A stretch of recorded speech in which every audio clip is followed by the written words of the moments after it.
right here, right now. It's LA South. I'm Pamela Kay, and on today's show, we've got the dynamic duo, and that's Blake and Beau Huval with B&B Custom Carpentry. Then, when the rest of the world is talking about meteors, we've got Dave Hostetter, and he's here to talk about comets. Then, we've got Christy Lechte, and she's going to talk about everything you need to know going on about acting in Lafayette, Louisiana. It definitely takes a unique skill set, not just a set of tools to work together as a family. So we asked Beau and Blake, just what does it take to make this relationship work, and what does your work consist of? That's kind of a difficult question, but Beau's very good to work with, very tedious, learns very well, and he's doing very well in the business. So we just have a great time every day. I mean, sure, we bump heads, but it's still a good day every day, no matter what. Our business consists mostly of remodeling. So we do carpenter work, we do painting, we do tile work, custom showers and bathrooms and stuff like that. So that's the type of work that we actually do. Because, you know, some people are very clean, some people are not so clean, and sometimes the ones that are not so clean are the people that you actually think are clean, and the other, it kind of works both ways. So money has nothing to do with being clean or dirty, believe me. You know, it's just kind of a strange thing. But to me, that's the strangest thing that I see. You know, you walk into somebody's house sometimes, and you go, whoop, you know, there's stockings hanging on the bathroom shower wall, and it's not, you know, and they're taking you in the bathroom to do work, and that's kind of shocking to me. But you know, I'd hopefully be more prepared if you were coming into my bathroom. You know, that's just me. I usually read a lot to educate myself. If I was going to go to someone's house to do cement work, saying I've never done it, I'll read and educate myself prior to that. Beau now gets on the internet and tries to find things to Younger. Yeah. Younger. The younger generation, so. If we would have started a job at the same time, he'd win. I'd let him. No, Beau's a little more tedious than I am. Yeah, I'd take a lot longer. When you're first building a roof and putting up rafters and the ridge caps and all of that stuff, that's the most dangerous part of the job. There's a softer side of my father that y'all might not know. He did have his game breeder's license.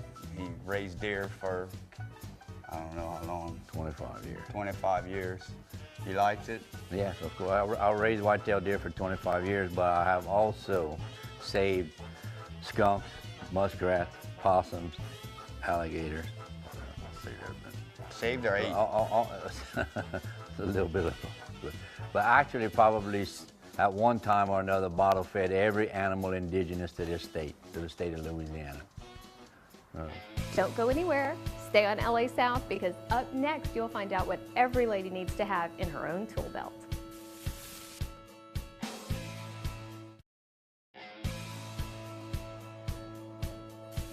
Ladies, it never fails.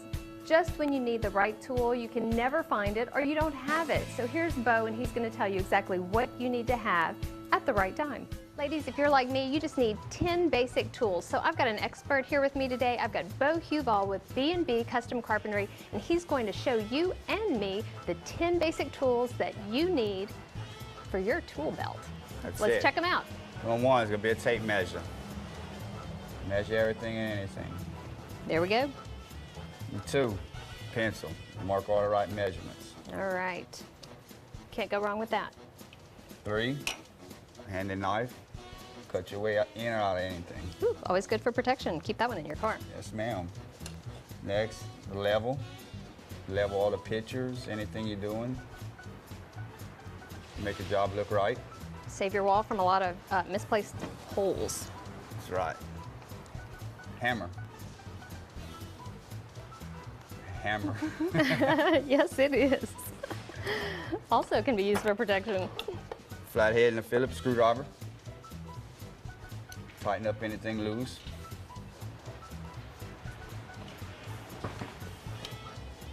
Pair of pliers. Drop something. Tighten up something. Crescent wrench. And last but not least, a square. And all of these items can be found very inexpensively at your local hardware store. Thanks, Beau, for those great money-saving tips. Now with the money we save, we can get a pedicure, manicure, whatever it is you'd like to spend your money on, LA South style.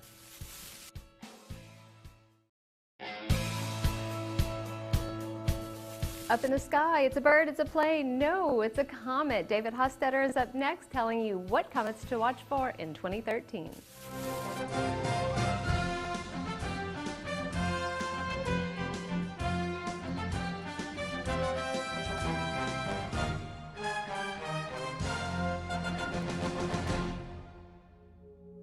Welcome to Astronomy Today. I'm Dave Hostetter, curator of the planetarium at the Lafayette Science Museum, and I'll be your host. Most people have heard of Halley's Comet. Some people may still remember Comet Hale-Bopp back in 1997. We might have two comets visible to the unaided eye in 2013. If you can imagine a dirty iceberg with a dusty or rocky crust, you've got the idea of what a comet is. This dirty iceberg is called a comet nucleus, and comet nuclei generally range in size from about the size of a football field up to maybe 25 miles across. Comets go around the sun on very long, stretched out orbits that take hundreds or even thousands of years to complete, or more. As the comet goes around the sun's energy begins to heat and vaporize those ices, and what we end up with is a halo of gas and dust around the comet that's called the head of the comet. The comet's head can be as big as a planet or bigger. Some of those gases and dust get blown away from the comet head by the energy and particles from the sun to make the comet's long tail. Comets have been seen that have tails that are as long as the distance from the Earth to the sun, but they are very thin, and Earth could go right through a comet tail without being bothered at all, and in fact has done that in the past. Now, the first of the comets that we hope to see in 2013 is called Comet C2011 L4 Pan-STARRS, or just Comet Pan-STARRS for short. The first part of that name tells astronomers when the comet was discovered, and the second part of the name tells astronomers who the discoverer was. And in this particular case, the discovery is given to an automated telescope called Pan-STARRS, the Panoramic Survey Telescope and Rapid Response System. This is a telescope that's 1.8 meters in diameter, about 70 inches, and specifically designed as an automated telescope to search for asteroids and comets that may come near the Earth. This is the first of 4 Pan-STARRS telescopes, so we can probably expect to hear about a lot more Pan-STARRS comets in the future. During March, Comet Pan-STARRS should become visible and very easy with binoculars or a backyard telescope. It may become visible to the unaided eye too. Now, in order to see it with the unaided eye, you're going to have a very clear western horizon. And you'll have to look for it just as the sky is getting dark. It's a very short window each night to see the thing. It'll become visible just as the sky darkens. Don't expect it to be jaw-dropping. Binoculars may help you find it, but any comet that becomes visible to the unaided eye is an interesting comet. And then, around November and December, we should see another comet called C2012 S1 ISON, this one discovered by the International Scientific Optical Network in Russia. This comet is expected to be perhaps one of the brightest comets that's ever been seen, maybe even brighter than Comet Hale-Bopp back in 1997.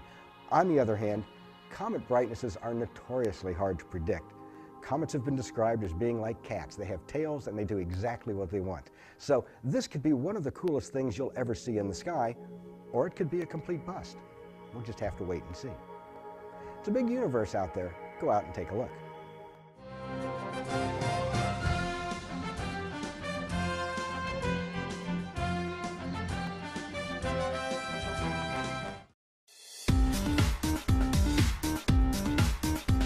Hey, it's TJ. Hey, Cody. With your Mix 107.1 entertainment news and celebrity gossip on a Friday. The weekend is finally here. Yes. What are your plans? I know tonight you got the Friday Night Mixer. Yep. And you're going to be playing all the club music that 8 p.m. to 1 a.m. So I get ready to energize. Go at it's going to be fun.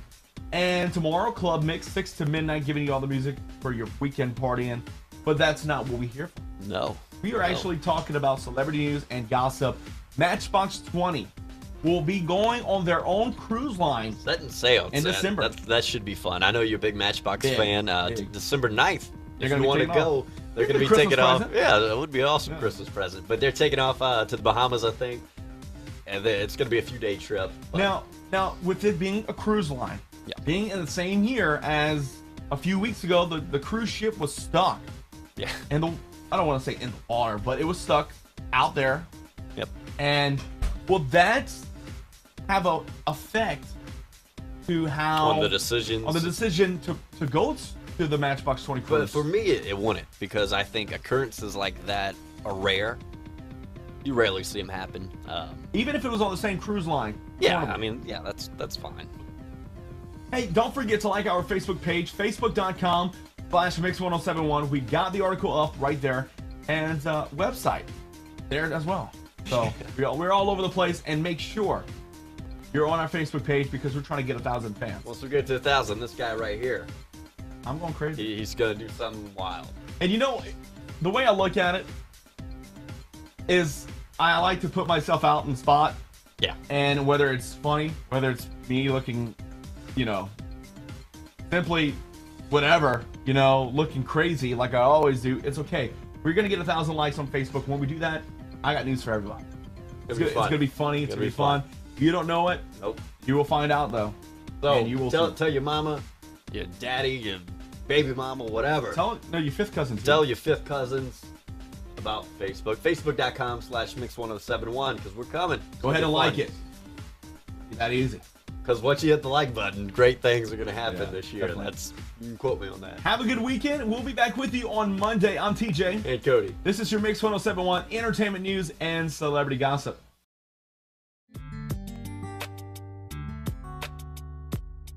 I'm with Christy Lichty today, and I want to know what you've got. I know you've got this great smile, so there's something good that's happening. Thank you. I'm the program director at Cité des Arts. That's a grassroots community arts incubator in Lafayette. I like to say it's an arts incubator because it's all local people using it as a platform for their particular form of art that they would like to bring to the public. And that includes theater and dance and film, sometimes music performances, and comedy even. We've had some improv comedy lately that's been really fun. And you've got people that come from all over the United States right there to Lafayette. We do. We have a lot of different things happen. Folks come to me if they would like to produce a play or do something that's that they're cooking up on their own. But other people bring some workshops and classes. For example, I have a couple of folks who come, one from New York and one from LA, who teach professional acting training workshops. And that's exciting for the actors and people who are into getting better at acting in town, because they don't have to travel to New York or Chicago or Los Angeles to get good training. It comes to Lafayette. And then they can take those skills for auditions for films that are happening in Louisiana. Well, I'm glad you mentioned that, because so many people think, besides New York or LA, it is Hollywood South here, they do think they have to go to New Orleans. But, yeah. I mean, just right in our backyard, we've got Lafayette that's got all these opportunities. We do. And regularly, I have a friend from New York named Caroline McGee. She is originally from the Church Point area, but has lived in New York, I'd say, the last 30 years. She's taught at NYU and the Tisch School of Drama, and so she really knows what she's doing. And through the years, she's seen more and more children or kids coming up from the South to audition for these training programs. And so when she comes to visit her parents, she gives back to the community by hosting week-long workshops to help them prepare their pieces for the schools that are auditioning right here in Louisiana, and then she can also mentor them by telling them what to do when they get up to New York. It's awesome. Well, the casting directors have to be so impressed with the Louisiana talent that's coming through. So you've got all these SAG-AFTRA actors now that are coming right from Louisiana. That's right. Now let's talk about the summer camp. Yes, we have different summer camp programs for children. Last year we had one called Fine Arts Camp. The emphasis was music, and each day we had a Grammy winner, one of the local musicians who's really made it to the top peer of their field, come in and do a demonstration for the kids. So they're learning and practicing with their instruments how to play together, and then they're also talking to professionals in the industry. They also got to do a little bit of artwork during the camp, and also some storytelling and improvisation, so it's a very fun camp. It's the beginning of June. Then we had one called They're Gonna Put You in the Movies, which was all about acting and improvisation.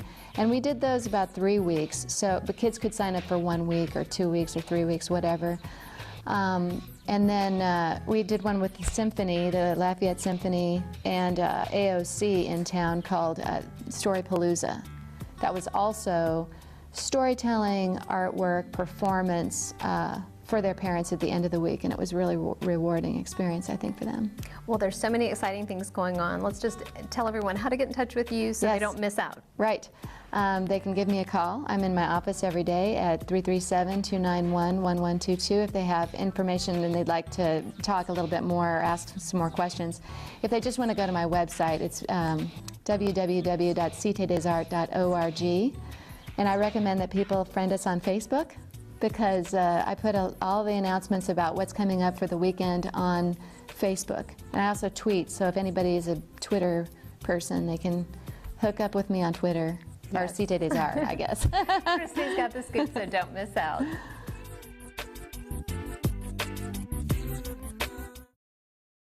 I'm with Billy Davenport from Lafayette. Well, Billy, what you got for me today? Yeah, I came by to talk about the Patrick Williamson Memorial Foundation. Well, who's Patrick Williamson? He was a classmate of mine, and he was killed in Afghanistan a couple of years back by an IED. And we're having a benefit ski shoot. This will be the 3rd annual one. Oh, wow. Well, tell me, how did this foundation get started? Well, I guess his parents kind of got closer to it and saw that it'd benefit a lot of other people if, you could have a certain organization, I guess you could say, to put money into scholarships or to other families that have been through the same kind of deal. Like we have a van that's specifically made for an injured vet. So that kind of, I guess just to get back to the community of what he did for us going overseas. So. Oh, that's terrific. So you've got medical transport that's available, and what are the schools that are benefiting from the scholarships? He went to St. Cecilia and St. Thomas More, so one's going to go to an 8th grader from there and a senior at St. Thomas More. And then other money goes to, like they do care packages, they go overseas, so they'll get, money will go to helping send things over to other sons and daughters overseas like that. Well, we always want to support anything that's helping our servicemen and women. And this goes to support veterans right now that, we definitely want to show that support to that have come back from Afghanistan or any of the other wars in the past. Now, for this skeet shoot in particular, for people that aren't familiar with skeet shoots, let's talk a little bit about that. What all is involved? Okay, well, you get 100 shots at a skeet. That's the most you can shoot, and the best out of 100 wins the ski tournament. And they also have like flurries and different things, different kind of competitions you can do with it. And along with that, they'll have live music. We'll have tons of food. There's probably, I couldn't even tell you how many different kinds of food we'll have, but it's gonna be a good time. Now for the food, there are different businesses that come and donate? Yeah, donate? different businesses will be there. They'll have their own cook trailers, and ourselves will be cooking as well. And you won't run out of food or beer for that reason anyway. Well, skeet shooting, yummy food, and it's all for a good cause. Tell them when and where and how to get tickets. It's going to be held April 13th at the Wilderness Gun Club. And if you want to get any more information about sponsorship, volunteers, or anything like that, you can go to www.patrickwilliamson.org. And that's about it. And we'll see you there. Thank you.